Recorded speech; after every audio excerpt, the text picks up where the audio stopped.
15 for 15. I am your host, John Zalkin from RKW Residential. 15 for 15 is a new and exciting video series where we interview 15 influential real estate people for 15 minutes each, where we get their perspective on what's happening in real estate during COVID-19. A little bit about RKW.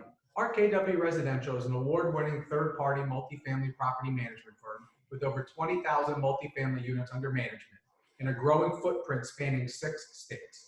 RKW delivers expertise in multifamily management through its technology, marketing, and customer experience platforms. My guest today is Robert Zarco. Robert is from Zarco, Einhorn, Zalkowski, and Brito. Robert is the founding partner of that law firm, which serves the rights of clients nationally and internationally in complex legal business disputes, litigation, and transaction. Robert has earned national and international recognition in the area of franchisee litigation by representing franchisees throughout disputes involving major franchisee systems, including over 500 brands such as McDonald's, Burger King, Dunkin' Donuts, 7-Eleven, Arby's, KFC, Coca-Cola, PepsiCo, Holiday Inn Hotels, Best Western Hotels, Quality Inn Hotels, Ramada Hotels, and like I said, hundreds of others. Robert, it is great to see you, and thank you for taking the time to join me on this episode of 15 for 15. I'm really excited to hear what you are seeing involving the landlord and tenants, and just to get your thoughts on the overall how things are going. Can you please just briefly expand on your bio and then tell us what you are seeing in the markets today? Thank you, John. It's my pleasure to appear before you today and for the audience who gets the opportunity to watch this video. I have an extensive background in representing franchisees throughout the country and internationally, as you said, in over 500 brands, over 40 states, and over 23 countries. And through that time, I've also gained a tremendous amount of experience undertaking major real estate transactions, representing developers, representing landlords, representing tenants in disputes that range from a simple landlord-tenant relationship to much more sophisticated multi-unit development projects, and including hotels. Throughout the 35 years of me being a lawyer, I have had the opportunity of being exposed to a lot of circumstances, whether it be cyclical changes in the economy or other kind of effects on business relationship between franchisor and franchisee, as well as landlord-tenant and landlord and developer, and the interaction of all those relationships, which have given me a lot of insight and experience as to what's going on today.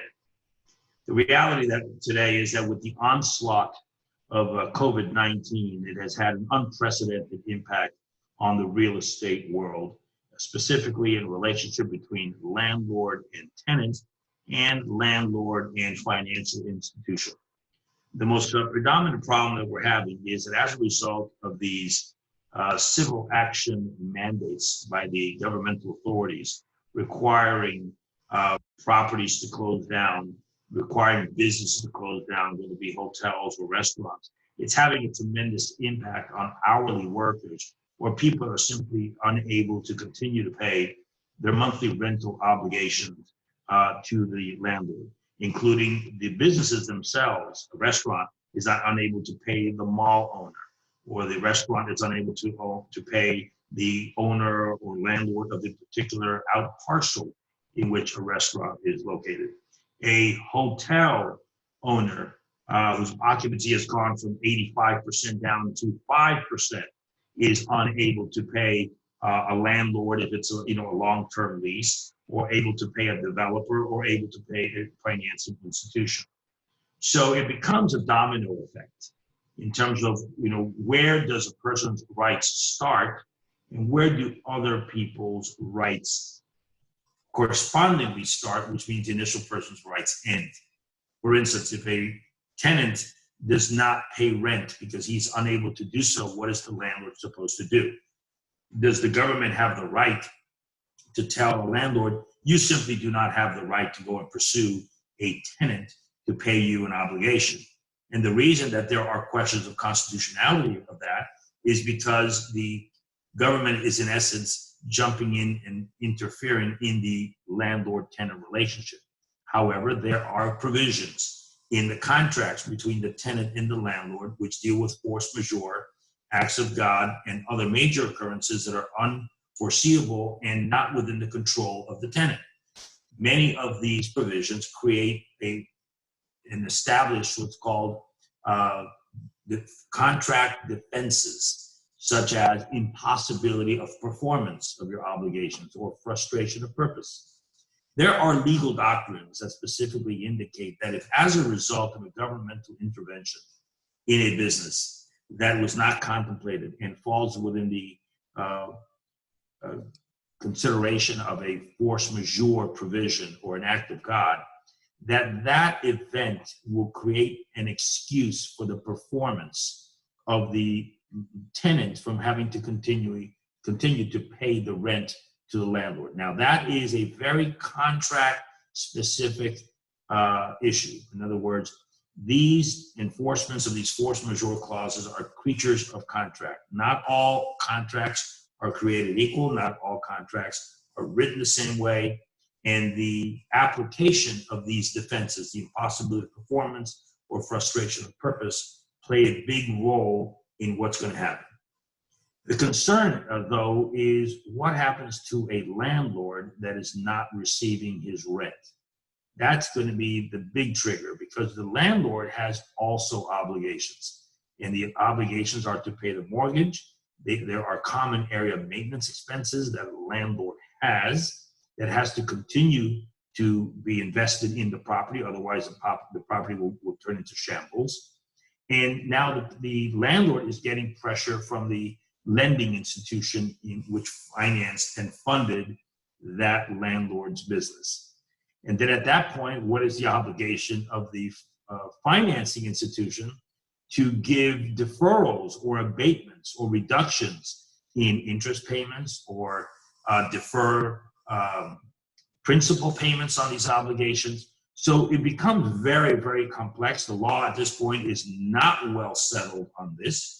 You have different states that are establishing legislation to address these issues, and you're going to have a lot of lawsuits that are going to arise where different courts are going to be making different decisions, where some courts could be stepping on the toes of other courts, where the decisions across state lines or even across jurisdictions within a particular state could be very different.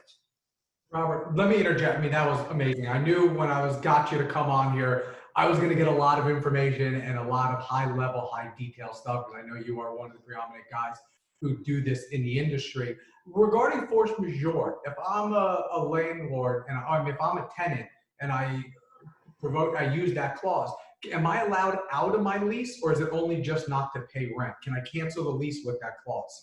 That's a great question, and a lot of people misconstrue the effect of force majeure. When the force majeure clause in a situation like this gets applied, you have to consider whether the force majeure is one of a permanent nature, or is the force majeure one of a temporary nature. COVID-19 is going to be a temporary impact kind of situation. It's not going to have a permanent effect where it's going to exist forever. Or if it is going to exist, it's going to be no different than the influenza flu, which is the one that really kills people, and is forever in our country and in our midst. But that is not deemed to be a basis for not performing under contract.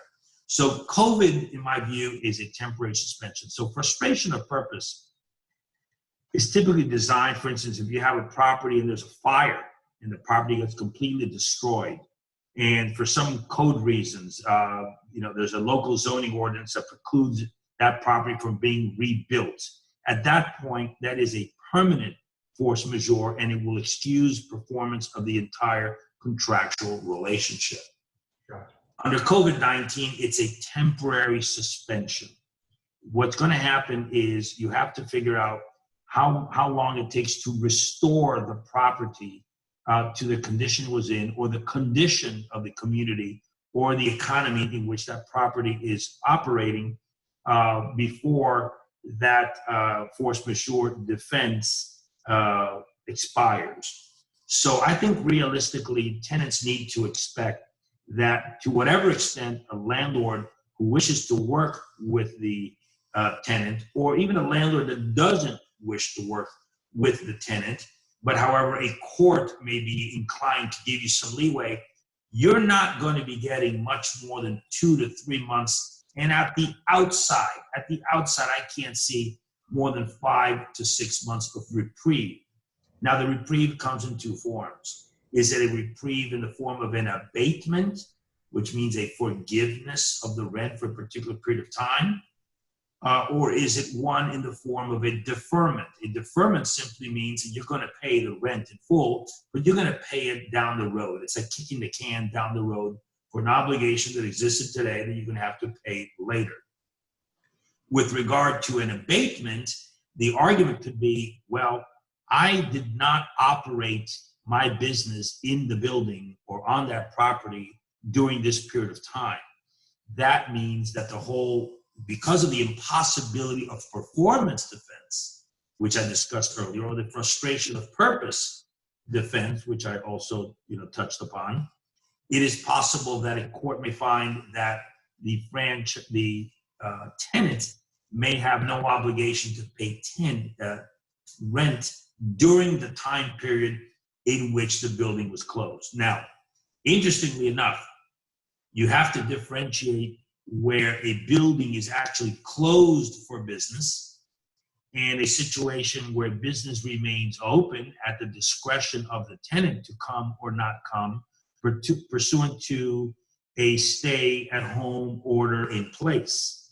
There are situations where tenants, even doing stay-at-home orders in place, are operating businesses which are considered essential, and therefore they have to go to the location to do their work. The problem is that typically, because of the general condition of the economy, the amount of revenue being generated by those businesses is a lot less, in fact, a small fraction of the revenue that was generated earlier. So now you get into, nebulous arguments here, and creative legal strategies have to be utilized to say, well, I recognize that I was physically present at the property. However, I do have my clients who would come here that now cannot because of stay-at-home order, or my vendor that provides me with all kinds of business is no longer being able to operate their business. Therefore, my revenue and my source of income has gone down. So how does that play into my obligation to pay rent? Very vague, not clear, unprecedented, and there's going to be a lot of litigation arising from this. Now, another thing that the landlords are going to consider are, why are you not paying us, who's the landlord, and we have a provision in the contract that says even under some unforeseen circumstance like a pandemic or an act of God, you have a continued obligation to pay us. Why don't you go get the money that you owe us from your business interruption insurance policy? Well, that's another argument. So a tenant cannot get a windfall by collecting business interruption insurance payments from an insurance company, assuming there's coverage, which is something that my firm is now specializing in proceeding to represent a lot of people that are insured under business interruption policies, but who are not getting paid or whose claims are being denied. We're taking that upon ourselves to help the many, many hundreds and thousands of people that are in the situation. But what happens when, in fact, the business interruption insurance company pays for the expenses incurred during particular months in which the tenant says, no, I'm not going to pay the rent? Well, that's a windfall. And that is not the intent of the courts when they say, all right, you don't have to pay your rent for now, you can defer it. And that's not necessarily the intent behind the impossibility of performance defense. Yes, it may be impossible to perform, but if, however, the business interruption policy is paying you for lost rent, it is only legally appropriate that that rent be passed on to the landlord. It's really amazing. I mean, I could sit and talk to you for hours about this and everyone who's going to be watching this is going to be blown away because the details that you just gave through and the sophistication of it is fascinating. As I say to a lot of the people, I'd love to have you back on in a few weeks so we can kind of get an idea of where everything is falling into place and how things are actually proceeding. But yeah. And John, I would be happy to. And there's so much more information that I think I need to do a part tell you. Yeah, I think because there's a lot of things I wanted to touch on with you regarding hotels. And I know you're in contact with everybody, so I may hit you up for a part 2. I know you're just a little bit busy in your world right now, but I'd love to. But I like to end with a fun little question and answer called the lightning round. So you ready to have a fun little lightning round? I'm always ready. Perfect. So these are yes or no or over and under questions. Does the 10-year treasury close over or under 1% at the end of this year? Under. The next time you're on an airplane, over or under 90 days? Under 90 days. Next time you attend a networking event, over or under 90 days? Under 90 days. The next lunch or dinner at a restaurant with a client, over or under 90 days? Under 90 days. I like the optimism. Is the election going to be suspended, yes or no? No, it will not. Will Trump win or lose? Absolutely will win. Does the stock market end over or under 20,000 at the end of this year? Over. Does the U.S. COVID-19 infection rate go over or under 500,000 in the U.S.? I'm sorry, repeat that?